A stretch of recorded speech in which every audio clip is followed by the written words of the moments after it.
नमस्कार।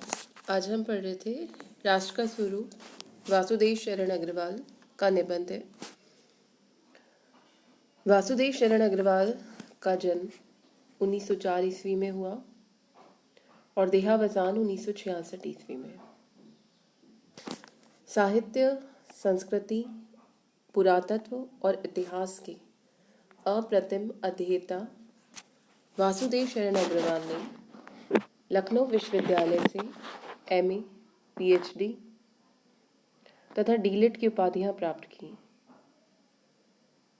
1946 से 51 तक उन्होंने सेंट्रल एशियन एंटीक्विटीज म्यूजियम के सुपरिटेंडेंट और भारतीय पुरातत्व विभाग के अध्यक्ष पद का कार्यभार बड़ी सफलता और प्रतिष्ठा के साथ निष्पन्न किया। 1951 ईस्वी में वासुदेव शरण अग्रवाल की नियुक्ति काशी हिंदू विश्वविद्यालय के कॉलेज ऑफ इंडोलॉजी में प्रोफेसर के रूप में हुई। 1952 ईस्वी में वे लखनऊ विश्वविद्यालय में राधा मुकुंद मुखर्जी व्याख्यान निधि की ओर से व्याख्याता नियुक्त हुए, जिसका विषय था पाणिनि। वे भारतीय मुद्रा परिषद नागपुर, भारतीय संग्रहालय पटना और all India oriental Congress fine arts section Bombay आदि के सभापति रहे। भारतीय संस्कृति और साहित्य के अध्येता के रूप में डॉक्टर वासुदेव शरण अग्रवाल का नाम अग्रणी विद्वानों में पूरी श्रद्धा और आदर के साथ लिया जाता है। उन्होंने कालिदास के मेघदूत, बाणभट्ट के हास्यचरित की नवीन पीठिका प्रस्तुत की। उनकी प्रमुख कृतियां इस प्रकार हैं: उरुज्योति, कला, संस्कृति, कल्पवृक्ष, कादम्बरी, मलिक मोहम्मद जायसी के पद्मावत का संजीवनी भाष्य,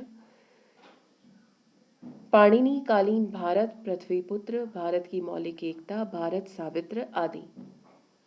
भारत की मिट्टी, जलवायु, संस्कृति के कण कण से वे परिचित थे, इसलिए उन्होंने भारतीय संस्कृति और साहित्य के बारे में लिखा है।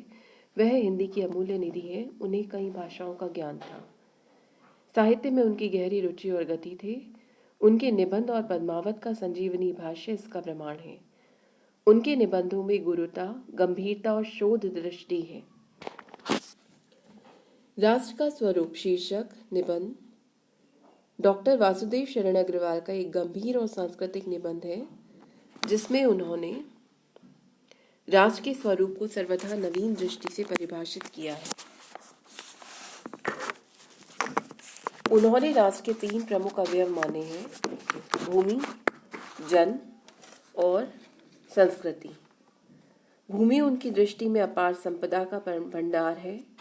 वह मनुष्य के लिए सब कुछ देने की क्षमता रखती है। पृथ्वी और आकाश के बीच फैली सारी संपदा मनुष्य के जीवन को सफल, सक्रिय और सार्थक बनाने के लिए है। पृथ्वी पर रहने वाला दूसरा अवयव जन है, जिसके हृदय में राष्ट्रीयता के अंकुर उत्पन्न होते हैं। जन का प्रवाह अनंत है। वह पृथ्वी से अपना संबंध अपने श्रम की निष्ठा से कर सकता है। यही निष्ठा राष्ट्रीय भावना का आधार है।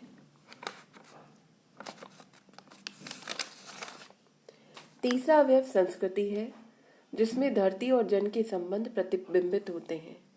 बिना संस्कृति किसी जन की कल्पना नहीं की जा सकती।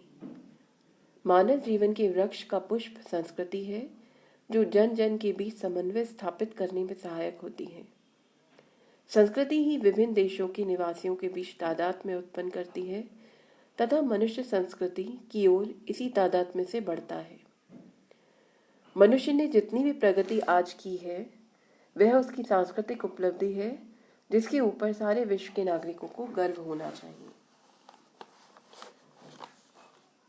भूमि, भूमि पर बसने वाला जल और जन की संस्कृति, इन तीनों के सम्मेलन से राष्ट्र का स्वरूप बनता है। कोई भी राष्ट्र तब निर्मित होता है जब उसके पास एक निर्धारित भूमि है, क्षेत्र है, उस भूमि पर बसने वाले लोग और लोगों की संस्कृति, यही सम्मिलित रूप में राष्ट्र कहलाती है। भूमि का निर्माण देवों ने किया है, विश्वात्मा ने किया है, परम पिता परमेश्वर ने किया है। वह अनंत काल से है। उसके भौतिक रूप, सौंदर्य और समृद्धि के प्रति सचेत होना हमारा कर्तव्य है। भूमि के पार्थिव स्वरूप के प्रति हम जितने जागृत होंगे उतनी ही हमारी राष्ट्रीयता बलवती होगी। हमें ये पता हो कि हमारा क्षेत्र कितना है और तभी हमारी निष्ठा उस क्षेत्र के प्रति रहती है। यह पृथ्वी सच्चे अर्थों में समस्त राष्ट्रीय विचारधाराओं की जननी है। जो राष्ट्रीयता पृथ्वी के साथ नहीं जुड़ी वह निर्मूल है। राष्ट्रीयता की जड़ें पृथ्वी में जितनी गहरी होंगी उतना ही राष्ट्रीय भावों का अंकुर पल्लवित होगा। इसलिए पृथ्वी के भौतिक स्वरूप की आद्योपान जानकारी प्राप्त करना, उसकी सुंदरता, उपयोगिता और महिमा को पहचानना आवश्यक धर्म है। जो धरती हमारा पोषण करती है, जिस भूमि में हम रहते हैं, उस भूमि का संरक्षण, उसके भौतिक स्वरूप की जानकारी, उसकी सुंदरता की रक्षा, उसकी उपयोगिता का संरक्षण, उपयोगिता का आवश्यकता अनुसार उपभोग और उसकी महिमा का सम्मान, यही धर्म है भूमि के प्रति हमारी निष्ठा का। इस कर्तव्य की पूर्ति सैकड़ों हजारों प्रकार से होनी चाहिए। जिस भूमि से हमें पोषण प्राप्त होता है, जिस भूमि से हम जुड़े हैं, जहाँ हमने जन्म लिया है, उसके प्रति जो हमारे कर्तव्य हैं वो अनेक प्रकार से हैं। पृथ्वी से जिस वस्तु का संबंध है, चाहे वह छोटी या बड़ी, उसका कुशल प्रश्न पूछने के लिए हमें कमर कसनी चाहिए। पृथ्वी का सांगोपांग अध्ययन जागरणशील राष्ट्र के लिए बहुत ही आनंदप्रद कर्तव्य माना जाता है। गांवों और नगरों में सैकड़ों केंद्रों से इस प्रकार के अध्ययन का सूत्रपात होना आवश्यक है। उदाहरण के लिए पृथ्वी की उपजाऊ शक्ति को बढ़ाने वाले मेघ, जो प्रतिवर्ष समय पर आकर अपने अमृत जल से सींचते हैं, हमारे अध्ययन की परिधि के अंतर्गत आने चाहिए। उन मेघ जलों से परिवर्तित प्रत्येक तृणलता और वनस्पति का सूक्ष्म परिचय प्राप्त करना भी हमारा कर्तव्य है। अर्थात भूमि की उपजाऊ शक्ति को बढ़ाने के अनुकूल किस प्रकार की जलवायु, किस प्रकार का वातावरण, किस प्रकार का मौसम है और उसके परिणाम स्वरूप किस प्रकार की वनस्पतियां भूमि में उत्पन्न होती हैं, कौन सी जड़ी बूटियां क्या उत्पन्न होता है, उस सब का ज्ञान हमें होना चाहिए।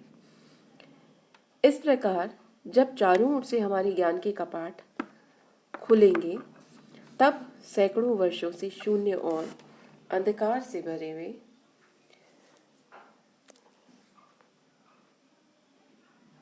जीवन के क्षेत्रों में नया उजाला दिखाई देगा। धरती माता की कोख में जो अमूल्य निधियां भरी हैं, जिनके कारण वह वसुंधरा कहलाती है, उससे कौन परिचित न होना चाहेगा। लाखों करोड़ों वर्षों से अनेक प्रकार की धातुओं को पृथ्वी के गर्भ में पोषण मिला है। दिन रात बहने वाली नदियों के पहाड़ों को पीस पीस कर अगणित प्रकार की मिट्टियों से पृथ्वी की देह को सजाया है। हमारे भावी आर्थिक अभ्युदय के लिए इन सब की जांच पड़ताल आवश्यक है, क्योंकि उन्हीं में हमें न जाने किन किन धातुओं के कण मिलते हैं। कीमती सोना, चांदी, ग्रेनाइट आदि, एल्युमिनियम, विभिन्न प्रकार की लोहा, ये सारी धातुएं जो हमारे आर्थिक विकास के लिए अत्यंत आवश्यक हैं। अतः हमें अपनी प्रकृति का इस प्रकार से, हम अपनी धरती का इस प्रकार से अध्ययन करना, उसकी जांच पड़ताल करना आवश्यक है। पृथ्वी की गोद में जन्म लेने वाले जड़ पत्थर कुशल शिल्पियों से संवारे जाने पर अत्यंत सौंदर्य का प्रतीक बन जाते हैं। नाना भांति के अनगढ़ नग विंध्य की नदियों के प्रवाह में सूर्य की धूप से चिलकते रहते हैं। उन चील बटों को जब चतुर कारीगर पहलदार कटाव पर लाते हैं तो वो अनमोल हो जाते हैं। अनगिनत नगीने हमें नदियों के प्रवाह में पहाड़ों के मिट्टी से प्राप्त होते हैं। जब उनको चतुर कारीगर कटाव दे देते हैं तो वही अनमोल हीरों के समान हो जाते हैं। देश के नर नारियों के रूप मंडल और सौंदर्य प्रसादन में इन छोटे पत्थरों का भी सदा से भाग रहा है। अतः हमें इनका भी ज्ञान होना चाहिए।